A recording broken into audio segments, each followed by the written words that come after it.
Nabuntis!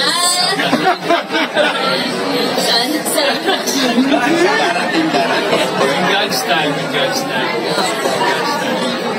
Pagbuo talaga ng family. Sana pag-pray nyo, sana Dragon Baby. Pero ready na kayo. Ready na kayo. Sarah Geronimo at Matteo Guidicelli hiling na magkaroon ng anak very soon. Welcome back sa aking channel. Na-corner ng media sina Sarah Geronimo at Matteo Guidicelli sa pagbubukas ng kanilang bagong studio kahapon.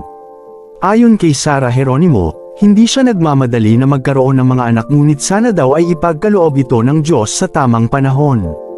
Nais nilang dalawa na magkaroon ng bunga ang kanilang pagmamahalan hopefully by this year.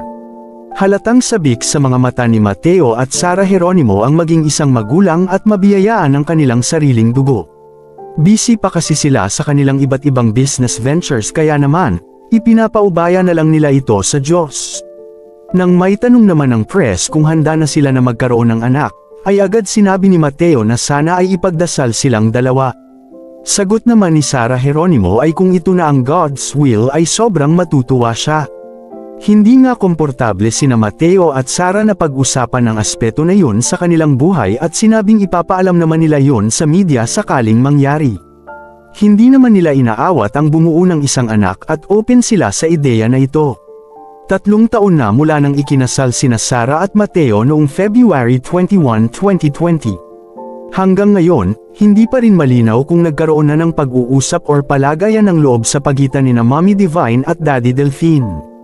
Hindi nga naging madali ang pinagdaanan ng relasyon nina Matteo at Sarah kaya naman deserve nila ang magandang buhay. Ayon sa mga taong malapit sa dalawa, napakabait at grabe ang dedication nila para kunin muli ang loob ng mga magulang ni Sarah Geronimo.